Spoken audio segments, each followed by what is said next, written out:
एक बादशाह काजी जी को बहुत आदर देते थे। काजी जी ने भी अपने प्रभाव से उन्हें वश में कर रखा था।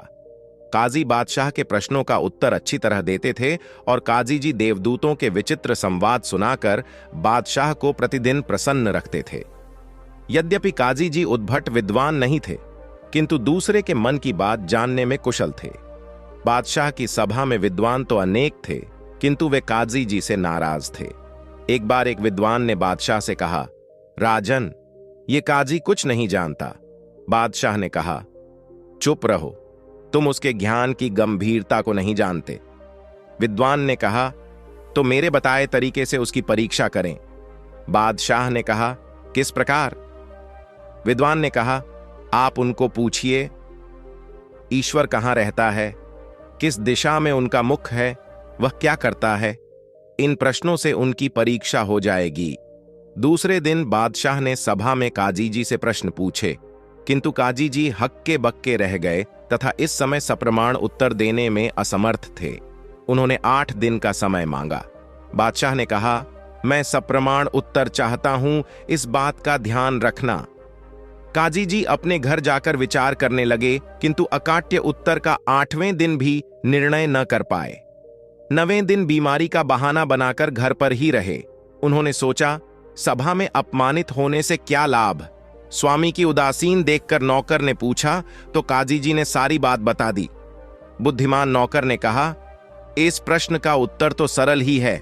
आप बादशाह को लिखें कि मैं रोगग्रस्त हूं और सभा में आने में असमर्थ हूं। मेरे नौकर को भेज रहा हूं, वह ठीक उत्तर दे देगा। उसी समय अचानक काजी जी को बुलाने के लिए राजा का नौकर आ गया। काजी जी ने पत्र लिखा। नौकर पुराने वस्त्र पहनकर सभा में गया, पत्र दे दिया। राजा ने आश्चर्यचकित होकर पूछा, क्या तुम प्रश्नों का उत्तर दे सकोगे? नौकर ने कहा, क्यों नहीं, परंतु धर्मानुसार तथा नियमानुसार पूछने वाला शिष्य कहलाता है, उत्तर देने वाला गुरु। मैं ऊंचे स्थान पर बैठता हूं, आप शिष्य के स्थान पर। राजा ने सब कुछ स्वीकार किया और कहा, यदि सप्रमाण उत्तर नहीं दोगे तो मृत्युदंड पाओगे। बादशाह ने कहा, मेरा प्रथम प्रश्न है कि ईश्वर का निवास स्थान कहां है? नौकर ने कहा, इस प्रश्न का उत्तर सरल है, आप एक गाय यहां मंगवाइए। बादशाह ने गाय मंगा दी। नौकर ने बादशाह से कहा, यह गाय दूध देती है, किंतु वह दूध कहां रहता है? बादशाह ने कहा, गाय के स्तनों में।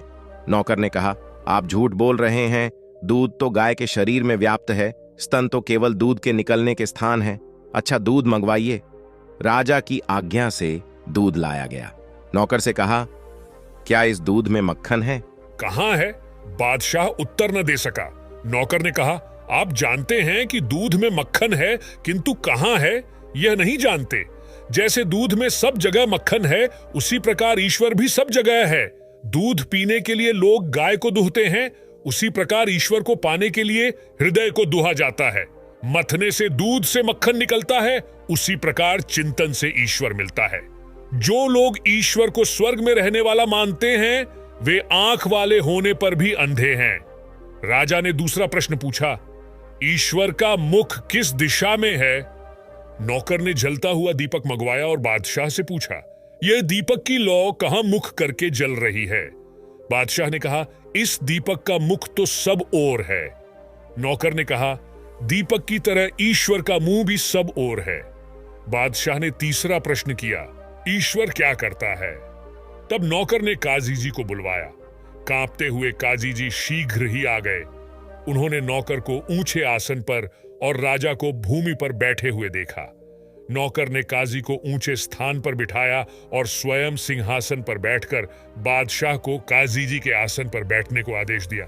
नौकर ने फिर कहा, ईश्वर इसी प्रकार सबको अपने अधिकार में लगाकर संसार में निरंतर परिवर्तन करता है।